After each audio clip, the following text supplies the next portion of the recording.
आप में से जो कार्यकर्ता भाई ग्रामीण पृष्ठभूमि के हैं, जो गांव से आए हैं, उनको भी स्वदेशी आंदोलन चलाना है। उनको स्वदेशी आंदोलन क्या चलाना है? अपने गांव में विदेशी कंपनियों की सबसे ज्यादा बिकने वाली जो चीज है वो है रासायनिक खाद, जिसको हम यूरिया कहते हैं, डीएपी कहते हैं, सुपर फॉस्फेट कहते हैं, और रासायनिक कीटनाशक जिसको एंडोसल्फान कहते हैं, मेलाथियान कहते हैं, पैराथियान कहते हैं, बेंजीन हेक्साक्लोराइड कहते हैं। तो ये विदेशी कंपनियों के कीटनाशक और रासायनिक खाद ये किसानों के बीच में सबसे ज्यादा खरीदी जाती है, और एक साल में 4,80,000 करोड़ रुपए की खरीदी जाती है रासायनिक खाद और कीटनाशक। माने हमारे किसान हर साल रासायनिक खाद और कीटनाशक खरीदकर विदेशी कंपनियों को 4,80,000 करोड़ रुपए दे रहे हैं। ये भी हमको बचाना है। तो क्या करना है? किसानों को जो समझाना है जाकर गांव गांव में कि भैया ये रासायनिक खाद विदेशी है, ये मत डालो। तो किसान पूछेगा क्या डालें? तो उससे कहो गोबर की खाद डालो, ये रासायनिक खाद मत डालो। तो किसान पूछेगा जी गोबर की खाद में फायदा कम है, रासायनिक खाद में फायदा ज्यादा है। तो उसको बड़े प्रेम से समझाना है कि गोबर की खाद में ही फायदा ज्यादा है, रासायनिक खाद में फायदा तो बहुत कम है, क्योंकि रासायनिक खाद बहुत महंगी मिलती है। पहले एक कट्टा रासायनिक खाद मिलती थी 70 रुपए में, अब एक कट्टा रासायनिक खाद मिलती है 250 रुपए में, 300 रुपए में, 350 रुपए में, और कभी कभी ब्लैक हो जाए तो 500 रुपए में यूरिया। और हर साल कीमत बढ़ती जाती है। क्यों? क्योंकि ये रासायनिक खाद बनती है उन वस्तुओं से जिनको पेट्रोलियम प्रोडक्ट्स कहा जाता है, और सारे पेट्रोलियम प्रोडक्ट्स जिसको नेफ्था कहते हैं वो विदेशों से आता है। इसका पैसा पूरा विदेश में जाता है। किसानों को समझाइए ये कि बहुत महंगी पड़ती है। और इसकी महंगाई पता है दूसरी क्या है? एक बार आपने खेत में 1 कट्टा यूरिया डाल दिया तो अगली बार 2 कट्टा डालना पड़ेगा, 2 बोरे डालना पड़ेगा। और एक बार 2 बोरे पड़ गया तो अगली बार 3 बोरे डालना पड़ेगा। एक बार 3 पड़ गया तो फिर 4 डालना पड़ेगा। हर बार बढ़ता ही जाता है, बढ़ता ही जाता है, बढ़ता ही जाता है, खर्चा बढ़ता जाता है। और मालूम है रासायनिक खाद बहुत गर्म होता है। गर्म रासायनिक खाद यूरिया डीएपी आप डालते हैं, मिट्टी पूरी चटक जाती है गर्मी के कारण, तो पानी ज्यादा देना पड़ता है। गोबर की खाद लगा के खेती करें तो गेहूं की फसल लेने में 3 पानी लगता है। यूरिया डीएपी डालकर अगर गेहूं की खेती करें तो 5-6 बार पानी लगाना पड़ता है। पानी का खर्चा बढ़ जाता है, और पानी का खर्चा बढ़ेगा तो पानी तो जमीन में से ही निकालना पड़ता है। जमीन से ज्यादा पानी निकाल के आप खेतों में डालते रहेंगे तो पानी का तल नीचे नीचे नीचे नीचे होता चला जाता है। पहले पानी 25-30 फुट पे मिलता था, अब पानी 900 फुट तक नहीं मिलता खेतों में। तो किसानों को समझाइए कि यूरिया डालने से बड़ा भारी नुकसान है। एक तो हर साल खाद की मात्रा बढ़ानी पड़ती है, खर्चा बढ़ता है। दूसरा, हर साल पानी की मात्रा बढ़ानी पड़ती है, वो खर्चा बढ़ता है। और जहां पानी निकालने के लिए बिजली नहीं है वहां डीजल पंप चलाना पड़ता है, तो डीजल का खर्चा बढ़ता है। और डीजल कभी भी महंगा होता रहता है।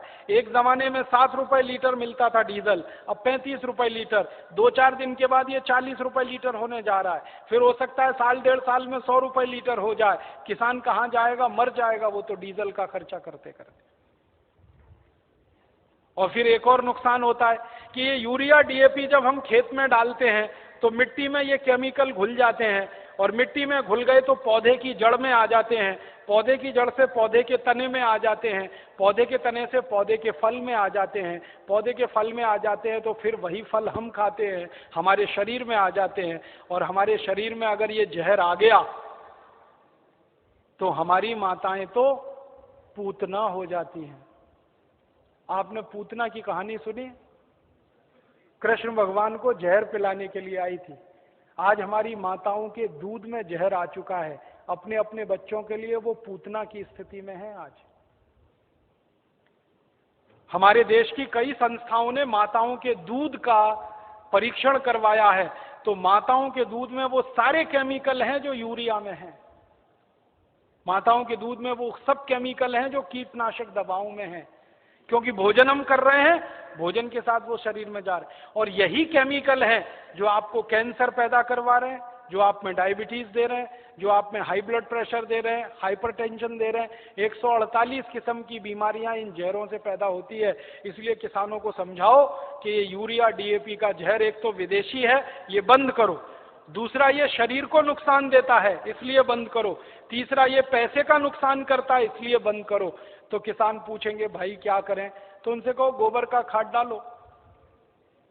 अब किसान क्या पूछेगा आपको? सबसे पहले वो कहेगा गोबर के खाद से तो उत्पादन नहीं होता। तो उससे कहो गोबर के खाद से भी उत्पादन बहुत अच्छा होता है। यूरिया डीएपी से जितना नहीं होता उससे तो ज्यादा गोबर के खाद से होता है। मैं तो पिछले 12-13 साल किसानों के बीच में काम करता रहा, महाराष्ट्र और कर्नाटक में। आप आइए वहां देखिए, हजारों हजारों किसानों ने यूरिया डीएपी बंद करके गोबर का खाद डालना शुरू किया है। और जिस किसान के यूरिया डीएपी के खेत में 1 एकड़ में 20 से 25 मीट्रिक टन गन्ना होता था, आज उस किसान के खेत में गोबर का खाद डालने से 90 से 100 मीट्रिक टन गन्ना हो रहा है, कम नहीं होता है। जिन किसानों के खेत में यूरिया डीएपी डालने से 1 एकड़ में 12 कुंटल गेहूं होता था, आज उनके खेत में गोबर का खाद डालने से 20 से 22 कुंटल गेहूं हो रहा है। जिन किसानों के खेत में यूरिया डीएपी डालने से 1 एकड़ में 2.5 कुंटल कपास होती थी, आज उन किसानों के खेत में गोबर का खाद डालने से 7 कुंटल एकड़ का कपास हो रही है। ऐसे एक नहीं, हजारों किसान हैं महाराष्ट्र में, कर्नाटक में, थोड़ा अगर चलेंगे तो छत्तीसगढ़ में बहुत किसान है। 12 साल मैंने बहुत काम किया किसानों के बीच, जा जाके उनको ये सब सिखाया।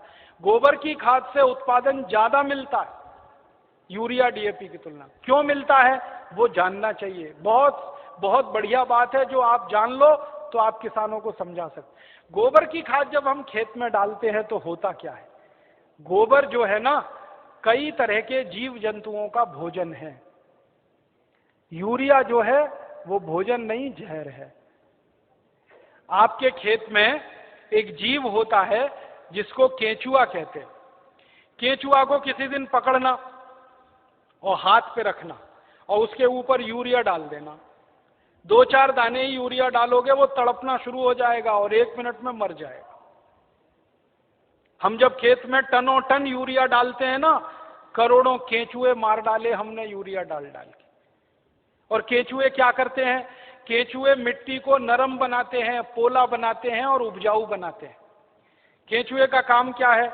ऊपर से नीचे जाना, नीचे से ऊपर जाना। पूरे दिन में वो 3 चक्कर नीचे ऊपर के लगाता है। नीचे जाएगा फिर ऊपर आएगा, फिर नीचे जाएगा फिर ऊपर आएगा। अब केंचुआ जिंदा है तो नीचे जाएगा फिर ऊपर आएगा।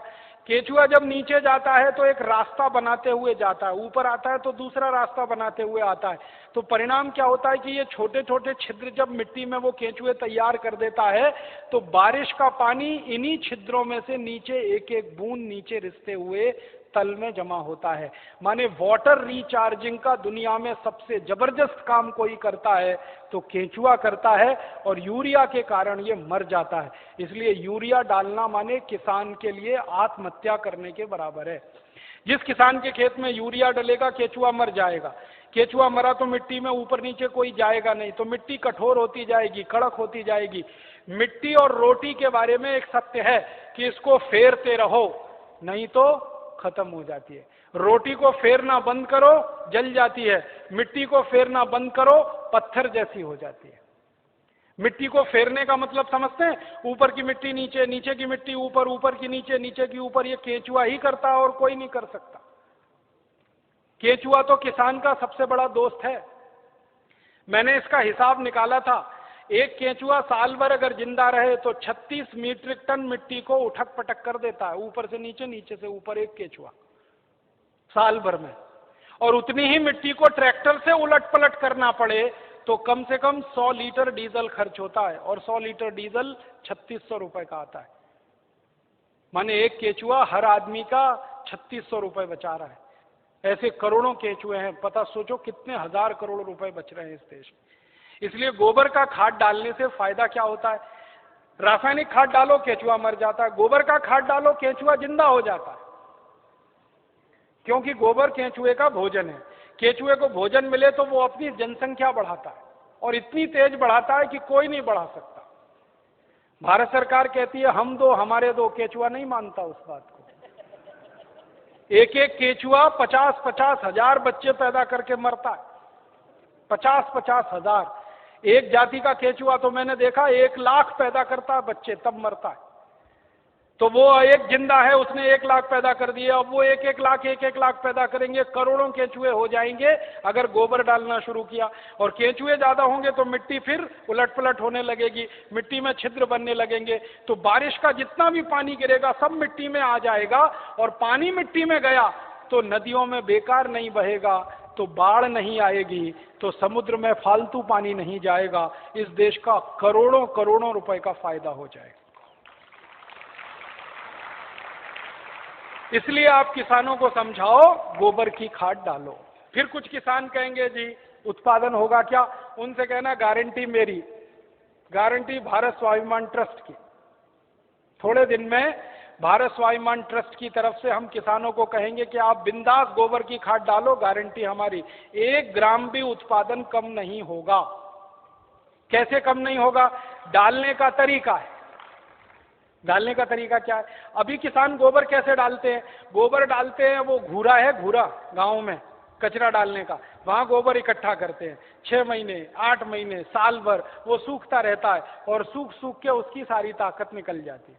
फिर वो सूखा हुआ गोबर हम डालते हैं, इससे उत्पादन ज्यादा नहीं आता। गोबर को हमेशा गीला डालना चाहिए, ताजा डालना चाहिए। गोबर को अगर पानी में घोल के डालो ना तो वही 3 गुना ज्यादा फायदा करता है। तो किसानों को ये समझाओ कि गोबर को सुखा के खेत में ना डालें, उसको पानी में घोल के डालें। तो कैसे घोलेंगे पानी में, उसका फॉर्मूला लिख लो आप। और जो जो गांव में जाने वाले कार्यकर्ता है, ये सब किसानों को आप बोलो कितना गोबर डालना है, कितना पानी उसमें मिलाना है, कितने बीघे के लिए काम में लाना है उसको। अब आपको मैं एक मोटी सी बात बता देता हूं। 1 एकड़, 1 एकड़ माने 2.5 बीघा, 5 बीघा नहीं, 2.5 बीघा। तो एकड़ 2.5 बीघे का हिसाब जोड़कर बताता हूं। एक किसान को एक बार में 1 एकड़ फसल के लिए कितना गोबर डालना पड़ेगा? गीला करके डालेंगे तो 10 किलो गोबर, बस 10 किलो गोबर, 10 किलो गोबर। फिर से सुन लो, 10 किलो, ज्यादा नहीं बोल रहा हूं, 100 किलो नहीं, 10 किलो गोबर 1 एकड़ के लिए। डालना कैसे? लिख लो 10 किलो गोबर। फिर इसमें चाहिए 10 लीटर मूत्र, जिस जानवर का गोबर उसी का मूत्र। गाय का गोबर तो गाय का मूत्र, भैंस का गोबर तो भैंस का मूत्र, बैल का गोबर तो बैल का मूत्र। अब आप बोलोगे गोबर तो इकट्ठा कर लेंगे, मूत्र कैसे इकट्ठा करें? जानवर जो मूत्र देते हैं ना, जहां पे आप जानवरों को रखते हो वहां पे पत्थर वत्थर लगा के एक छोटी सी नाली बना लो और उसमें ढाल लगा दो। जितना भी वो पेशाब करेंगे वो नाली में आ जाएगा। नाली के आगे एक खड्डा खोद दो, वो सारा उसमें जमा हो जाएगा, फिर वो ले लो। और मैं आपको एक अच्छी बात बताता हूं, जानवरों के मूत्र की कोई एक्सपायरी डेट नहीं है। 1 साल, 2 साल, 3 साल, 5 साल, 10 साल, 20 साल, 50 साल खराब ही नहीं होता। तो चिंता करने की बात ही नहीं है। तो इकट्ठा होता रहेगा, खड्डे में डालते रहो। तो 10 किलो गोबर, 10 लीटर मूत्र, ठीक है। फिर इसमें मिलाना है लगभग 1 किलो गुड़, आधे से 1 किलो गुड़। गुड़, गुड़ तो आप सब जानते हो। एक तो गुड़ होता है जिसको आप खा लेते हो, एक तो गुड़ ऐसा होता है जिसको जानवर खा लेते हैं, और एक गुड़ ऐसा होता है जिसको कोई नहीं खा सकता, गीला गीला, पुराना पुराना, काला काला। वो गुड़ खेत के बहुत काम का है। जो सबसे घटिया गुड़ है, जिसको ना जानवर खा सकते हैं ना आपका, वो खेत के लिए बहुत काम का है। तो वो गुड़ ले लो, आधे से 1 किलो। गोबर हो गया, मूत्र हो गया, गुड़ हो गया। अब इसमें लगभग 1 किलो डालना है दाल का आटा।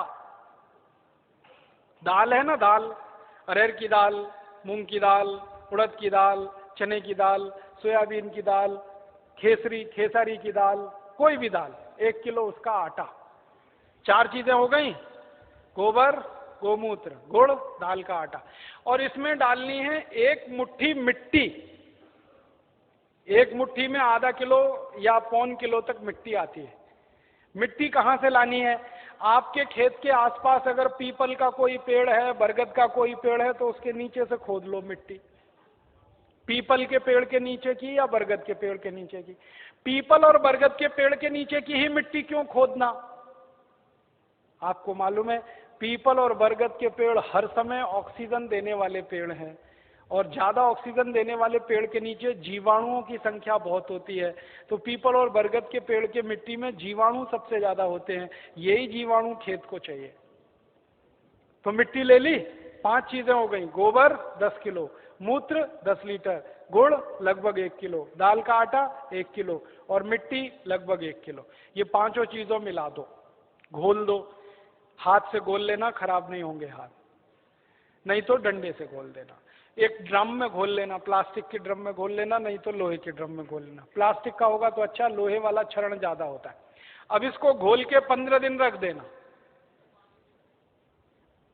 15 दिन रख देना। घोलने में तकलीफ आए तो थोड़ा पानी मिला देना, ज्यादा मत मिलाना, थोड़ा ही मिलाना। घोल के 15 दिन रख देना। 15 दिन के बाद ये खाद तैयार हो जाएगा। इस खाद में क्या होगा, करोड़ों करोड़ों सूक्ष्म जीवाणु पैदा हो जाएंगे। वो जो मिट्टी डाली ना, मिट्टी के जीवाणु अगर 1 लाख हैं तो 15 दिन में वो 100 करोड़ से ज्यादा हो जाएंगे।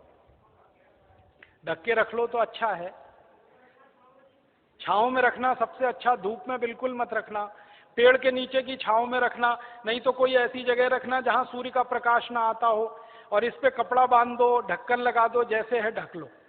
अब ये 15 दिन में तैयार हो गया, इसमें करोड़ों जीवाणु तैयार हो गए। अब ये जीवाणु घोल, इसको जीवाणु घोल कहते हैं, इसको खेत में डालना है। डालने से पहले इसमें पानी मिलाना है, और पानी कितना मिलाना है, जितना गोबर था उसका 10 गुना पानी, 10 गुना कम से कम। 100 लीटर पानी, 10 किलो गोबर तो 100 लीटर पानी, और ज्यादा से ज्यादा पानी मिला सकते हैं तो 200 लीटर। तो 100 से 200 लीटर पानी मिला लिया। अब ये पूरा परफेक्ट घोल हो गया। इसको 1 एकड़ के खेत में छिड़कना है, जैसे पानी छिड़कते हैं ना मिट्टी दबाने के लिए, ऐसे ही छिड़कना है बस।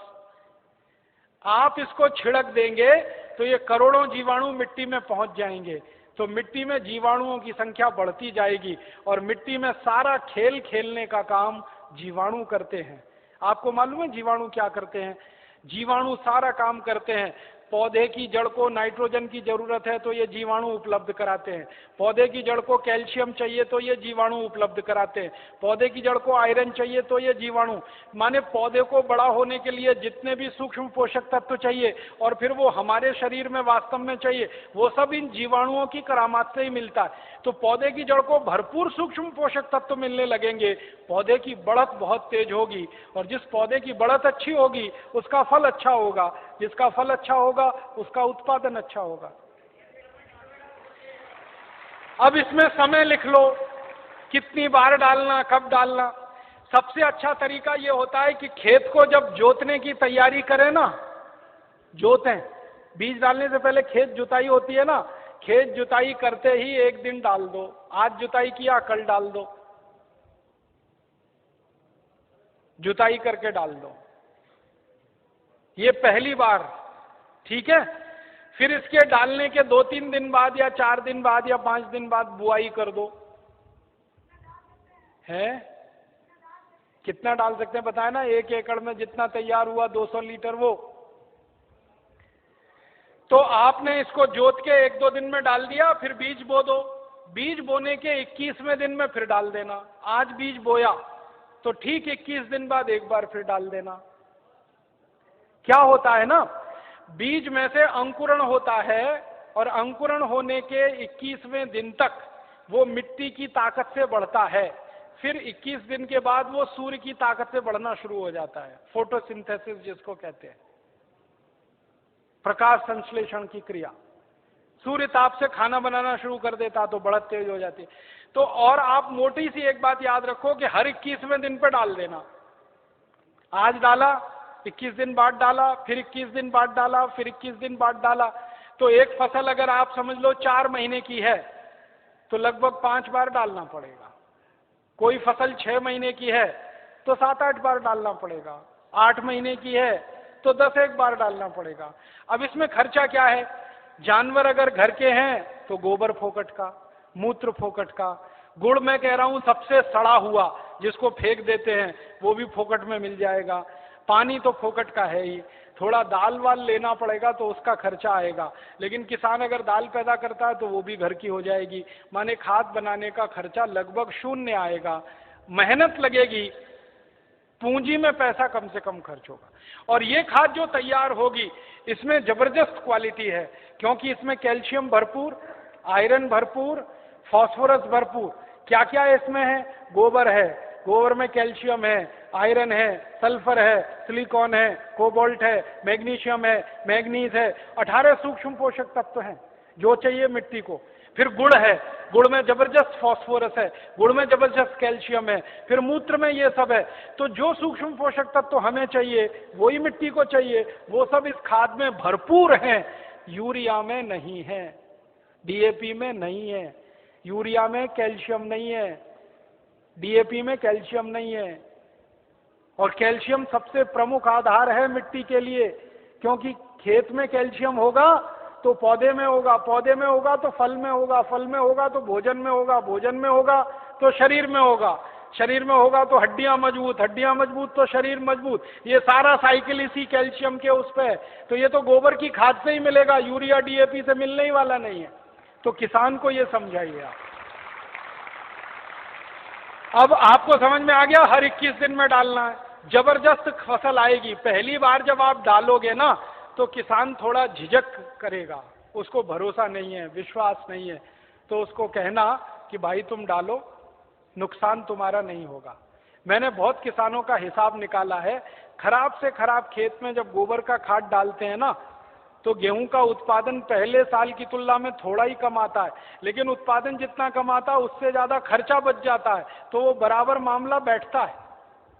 हम यूरिया डीएपी में खर्चा करते हैं हजारों रुपए का, तब उत्पादन लेते हैं। यहां खर्चा ही नहीं है, थोड़ा उत्पादन कम भी हुआ तो फायदा ही है, नुकसान कुछ नहीं, इसलिए किसी किसान का नुकसान नहीं। और 2-3 साल लगातार आपने डाल दिया तो उत्पादन बढ़ना शुरू हो जाता है, लगातार बढ़ता है। और 10-12 साल में तो कई खेत ऐसे हैं जहां उत्पादन सीधे डबल हो जाता है, 100% की बढ़ोतरी हो जाती है। नहीं, छानने की जरूरत नहीं है, ऐसे ही डालो, उसमें जितना कचरा है सब खेत में जाने दो, क्योंकि कचरे में जीवाणुओं की संख्या और तेजी से बढ़ेगी, छानने की जरूरत नहीं है। अब आप डालोगे कैसे, ये प्रश्न है। तो उसके लिए 4 विधि है। पहली विधि ये है कि सीधे डब्बा लो और छिड़काव करो, खेत पे भरो और छिड़क दो, भरो और छिड़क दो। अब कहोगे जी खेत बहुत बड़ा है, ये तो नहीं चल सकता, तो दूसरा तरीका बताता हूं। खेत में पानी लगाते हैं ना, पानी में डाल दो, नाली में से पानी जा रहा है ना, एक टंकी में भर के ये खाद रख दो, उसमें नल लगा दो, टोटी खोल दो, टपक टपक पानी में गिरता रहेगा, खेत में चला जाएगा। ये दूसरा तरीका। तीसरा तरीका ये है कि अगर किसी के घर में जानवरों की संख्या ज्यादा है तो गोबर ज्यादा होगा उसके पास, तो थोड़ा सा गोबर तो इसमें इस्तेमाल हुआ, बचे हुए गोबर का क्या करेंगे?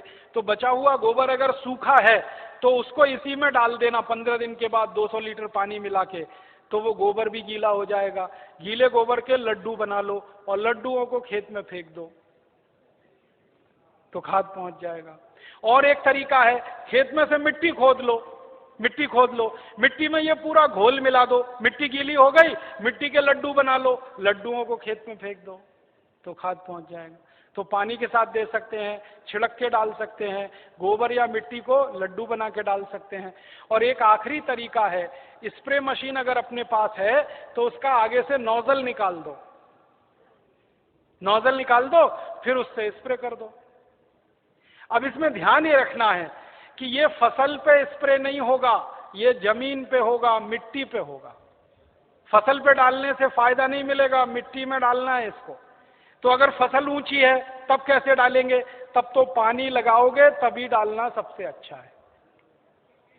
इसमें एक तरीका यह है कि खेत का मुहाना होता है ना, जहां से पानी घुसता है, वहां एक आदमी को बिठा दो, डब्बा लेके पटकता रहेगा, उसमें पानी के साथ जाता रहेगा, और पानी के साथ पूरे खेत में बराबर मात्रा में जाता है और रिजल्ट उसका सबसे अच्छा आता है। और एक तरीका है इसको डालने का, अगर आपके घर में गोबर का वो बनाते हैं ना, क्या कहते हैं उसको, कंडा कहते हैं, उपला कहते हैं, क्या कहते हैं, कंडा उपला जो भी कहते हैं, उसको जलाते हैं, जलाने के बाद राख निकलती है ना, वो राख इकट्ठी कर लो और ये घोल और राख मिला दो और फिर लड्डू बन जाएंगे, फिर खेत में छिड़क दो, तो इसका तो जबरदस्त उत्पादन आता है। क्योंकि जो राख है ना, इसमें कई केमिकल अतिरिक्त हैं जो गोबर और गोमूत्र से भी ज्यादा है। तो ये तरीका समझ में आ गया। हर 21 दिन पे डालेंगे। 4 महीने की फसल है तो 5-6 बार डालना पड़ेगा, 6 महीने हैं तो 7-8 बार। इसी तरह से पूरी खेती होती रहेगी। गोबर किसी भी जानवर का, गाय का हो, भैंस का हो, बैल का हो, बकरी बकरे का हो, गधे घोड़े का हो, हाथी ऊंट का हो, कोई भी हो, सब चलेगा। मूत्र भी किसी जानवर का, ठीक है। और आधा आधा मिले तो वो भी चलेगा।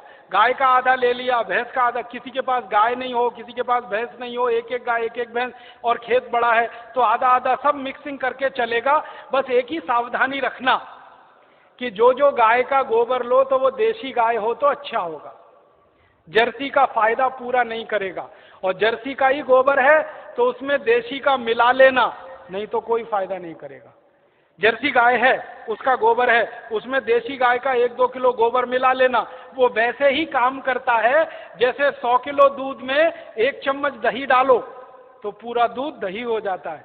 वैसे ही 100 किलो जर्सी गाय के गोबर में 1 किलो देशी का डाल दो तो देशी गाय के जीवाणु अपनी संख्या अपने आप बढ़ा लेते हैं। और धीरे धीरे मेरी बात मानो तो जर्सी गाय बेचते जाना, देशी लेते जाना, क्योंकि ये जर्सी गाय के दूध में दम नहीं है।